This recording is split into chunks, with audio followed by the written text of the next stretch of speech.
ओम नमो भगवते वासुदेवाय। मित्रों, आपके और आपके परिवार पर भगवान नारायण की कृपा सदैव बनी रहे। आज मैं आपको वैशाख मास का प्रथम अध्याय सुनाने जा रही हूँ। अगर आप वैशाख मास में स्नान और व्रत करते हैं तो आपको वैशाख मास का महात्म्य भी सुनना चाहिए। इससे आपको वैशाख मास का पूर्ण फल प्राप्त होगा। धार्मिक मान्यता के अनुसार वैशाख मास भगवान विष्णु की उपासना के लिए समर्पित है। इस मास में स्नान, दान और तप करने से साधक को सुख, समृद्धि और आशीर्वाद प्राप्त होता है और कई प्रकार के कष्टों से मुक्ति मिल जाती है। भगवान विष्णु की कृपा प्राप्त करने के लिए इस महीने में सूर्य से पूर्व स्नान करना चाहिए। इस महीने में जप, तप, दान करना बहुत फलदायी माना गया है। वैशाख मास के देवता भगवान मधुसूदन हैं। वैशाख स्नान करने वाले साधक को यह संकल्प लेना चाहिए कि हे मधुसूदन, हे देवेश्वर, माधव, मैं मेष राशि में सूर्य के स्थित होने पर वैशाख मास में प्रातः स्नान करूंगा। आप इसे निर्विघ्न पूर्ण कीजिए। यह महीना संयम, अहिंसा, अध्यात्म, स्वाध्याय और जन सेवा का महीना है। अतः सेवा किसी भी रूप में हो, अधिक से अधिक करनी चाहिए। धूम्रपान, मांसाहार, मदिरापान और परनिंदा जैसी बुराइयों से बचना चाहिए। भगवान विष्णु की सेवा तथा उनके सगुण और निर्गुण स्वरूप का अनन्य चित्त से ध्यान करना चाहिए।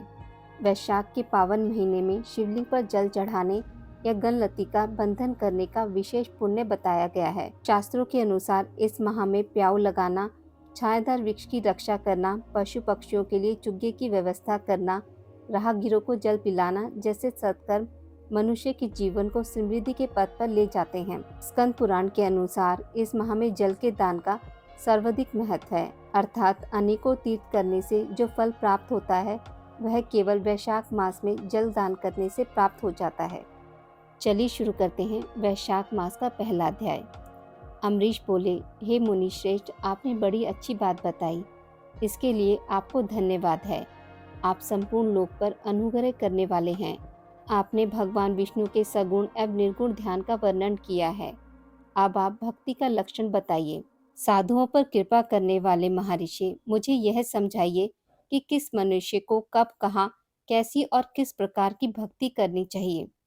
सूत जी कहते हैं, राजाओं में श्रेष्ठ महाराज अम्बरीश के यह वचन सुनकर देवर्षि नारद जी को बड़ी प्रसन्नता हुई। वे उनसे बोले, राजन सुनो, भगवान की भक्ति समस्त पापों का नाश करने वाली है।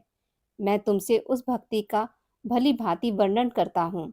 भक्ति अनेकों प्रकार की बताई गई है। मानसिक, वाचिक, कायिकी, लौकिकी, वैदिक तथा आध्यात्मिकी। ध्यान, धारणा, बुद्धि तथा वेदार्थ के चिंतन द्वारा जो विष्णु को प्रसन्न करने वाली भक्ति की जाती है उसे मानसी भक्ति कहते हैं। दिन रात अविशांत भाव से वेद मंत्रों के उच्चारण, जप तथा आरण्य आदि के पाठ द्वारा जो भगवान की प्रसन्नता का संपादन किया जाता है उसका नाम वाचकी भक्ति है। व्रत, उपवास और नियमों के पालन तथा पांचों इंद्रियों के संयम द्वारा की जाने वाली आराधना कायिकी भक्ति कही गई है। यह सब प्रकार की सिद्धियों का संपादन करने वाली है। पाद, अर्घ्य आदि उपचार, नित्य वाक, गीता, जागरण तथा पूजन आदि के द्वारा जो भगवान की सेवा की जाती है उसे लौकिकी भक्ति कहते हैं। ऋग्वेद, यजुर्वेद, सामवेद के जप संहिताओं के अध्ययन आदि तथा भविष्य की आहुति, यज्ञ, याग आदि के द्वारा की जाने वाली उपासना का नाम वैदिकी भक्ति है। विज्ञ पुरुषों ने अमावस्या, पूर्णिमा तथा वेशों आदि के दिनों में जो याग करने का आदेश दिया है वह वैदिकी भक्ति का साधक है। अब मैं योगजन्य आध्यात्मिकी भक्ति भी वर्णन करता हूँ।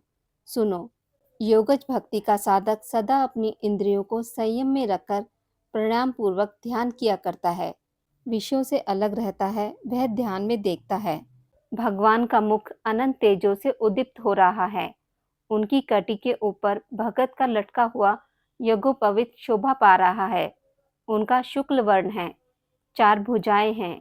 उनके हाथों में वरद एवं अभय की मुद्राएं हैं। वे पीला वस्त्र धारण किए हुए हैं तथा अनेक नेत्र अत्यंत सुंदर हैं।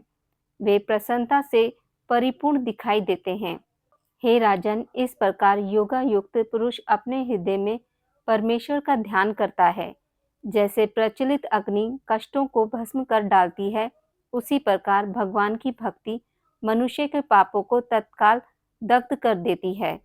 भगवान विष्णु की भक्ति साक्षात सुधा का रस है, संपूर्ण रसों का एकमात्र सार है।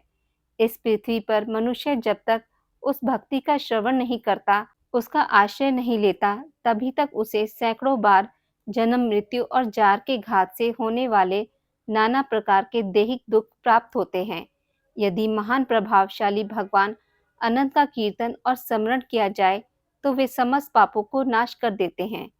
ठीक उसी तरह जैसे वायु मेघ का तथा सूर्यदेव अंधकार का विनाश कर डालते हैं, राजन देव पूजा, यज्ञ, तीर्थ स्नान, व्रत अनुष्ठान, तपस्या और नाना प्रकार के कर्मों से भी अंतःकरण की वैसी शुद्धि नहीं होती जैसी भगवान अनंत का ध्यान करने से होती है।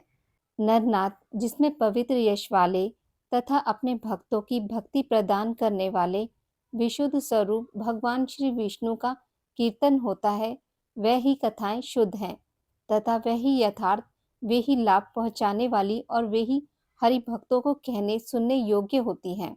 भूमंडल के राज्य का भार संभालने वाले धीरचित महाराज अम्बरीश, तुम धन्य हो, क्योंकि तुम्हारा हृदय पुरुषोत्तम के ध्यान में एकतान हो रहा है तथा सौभाग्य लक्ष्मी से सुशोभित होने वाली तुम्हारी नैष्टिक बुद्धि श्री कृष्ण चंद्र की पुण्यमयी लीलाओं के श्रवण में प्रवृत्त हो रही है। भूपते, भक्तों को वरदान देने वाले अविनाशी भगवान श्री विष्णु की भक्ति पूर्वक आराधना किए बिना अहंकारवश अपने को ही बड़ा मानने वाले पुरुष का कल्याण कैसे होगा। भगवान माया के जन्मदाता हैं, उन पर माया का प्रभाव नहीं पड़ता। साधु पुरुष उन्हें भक्ति के द्वारा ही प्राप्त करते हैं। इस बातों को तुम भी जानते हो। राजन, धर्म का कोई भी तत्व ऐसा नहीं है जो तुम्हें ज्ञात ना हो। फिर भी जिनके चरण ही तीर्थ हैं, उन भगवान की चर्चा का प्रसंग उठाकर जो तुम उनकी सरस कथाओं को मुझसे विस्तार के साथ पूछ रहे हो, उसमें यही कारण है कि तुम वैष्णवों का गौरव बढ़ाना चाहते हो, मुझ जैसे लोगों का आदर कर रहे हो। साधु संत जो एक दूसरे से मिलने पर अधिक श्रद्धा के साथ भगवान अनंत के कल्याण में गुणों का कीर्तन और श्रवण करते हैं, इससे बढ़कर परम संतोष की बात तथा समुचित पुण्य मुझे और किसी कार्य में नहीं दिखाई देता। ब्राह्मण, गौ सत्य, श्रद्धा, यज्ञ, तपस्या, श्रुति, स्मृति, दया, दीक्षा और संतोष, ये सब श्री हरि के स्वरूप हैं। इस चराचर जगत को उत्पन्न करने वाली शक्ति रखने वाले में विश्वरूप भगवान स्वयं ही ब्रह्मा के शरीर में प्रवेश करके सदा उन्हें खिलाया जाने वाला अन्न भोजन करते हैं। इसलिए जिनकी चरण रेणु तीर्थ के समान है, भगवान अनंत ही जिनके आधार हैं, जो संपूर्ण प्राणियों की आत्मा तथा पुण्यमय लक्ष्मी के सर्वस्व हैं, उन ब्राह्मणों का आदर पूर्वक पूजन करो। जो विद्वान ब्राह्मणों को विष्णु बुद्धि से देखता है, वही सच्चा वैष्णव है तथा वही अपने धर्म में भली भांति स्थित माना जाता है। तुमने भक्ति के लक्षण सुनने के लिए प्रार्थना की थी, सो सब मैंने तुम्हें सुना दिया। अब गंगा स्नान करने के लिए जा रहा हूँ। यह वैशाख का महीना उपस्थित है, जो भगवान लक्ष्मीपति को अत्यंत प्रिय है।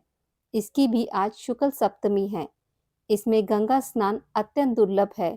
पूर्व काल में राजा जहनु ने वैशाख शुक्ल सप्तमी को क्रोध में आकर गंगा जी को पी लिया था और फिर अपने दाहिने कान के छिद्र से उन्हें बाहर निकाला था।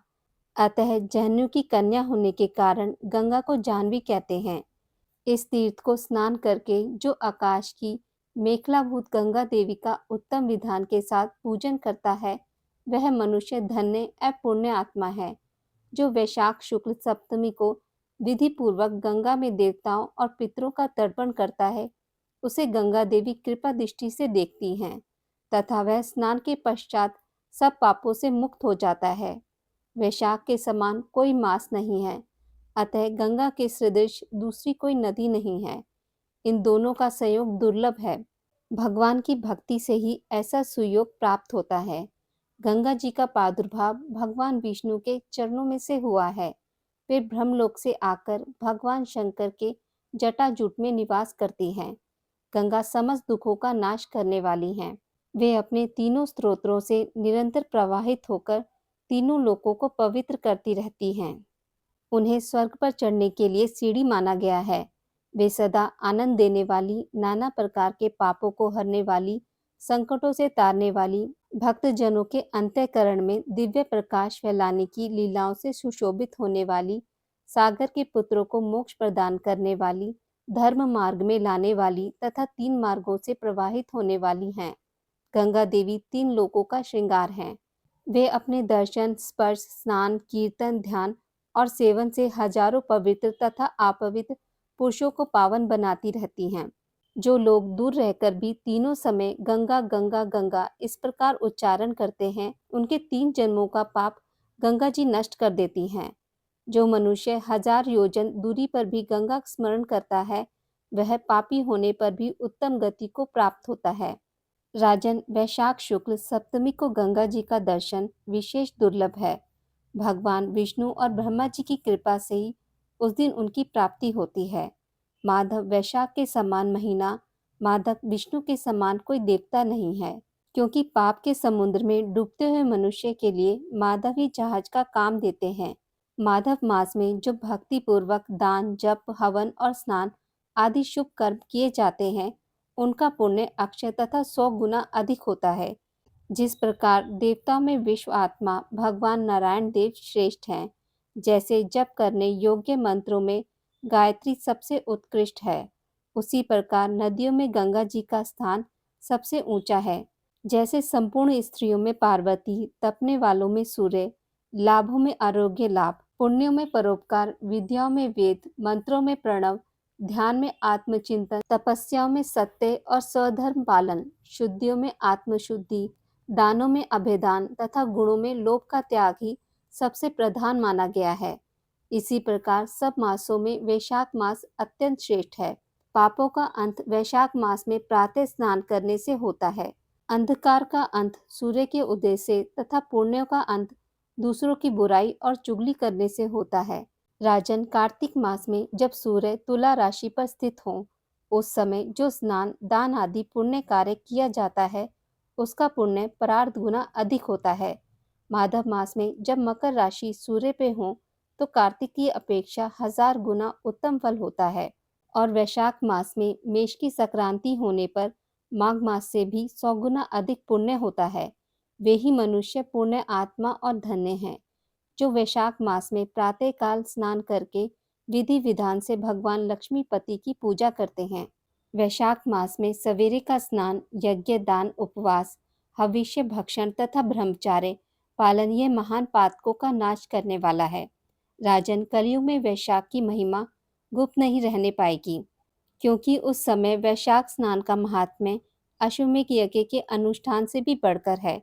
कलयुग में परम पावन अश्वमेध यज्ञ का अनुष्ठान नहीं हो सकता। उस समय वैशाख मास का स्नान ही अश्वमेध यज्ञ के समान विहित है। कलयुग के अधिकांश मनुष्य पापी होंगे, उनकी बुद्धि पाप में ही आसक्त होगी, अतः वे अश्वमेध यज्ञ के पुण्यों को, जो स्वर्ग और मोक्ष रूप फल प्रदान करने वाला है, नहीं जान सकेंगे। उस समय के लोग अपने पापों के कारण नरक में पड़ेंगे। अतएव कलयुग के लिए अश्वमेध यज्ञ का प्रचार कम कर दिया गया और इसके स्थान पर वैशाख मास के स्नान का विधान किया गया। वैशाख मास महात्म्य का पहला अध्याय यहीं पर समाप्त होता है।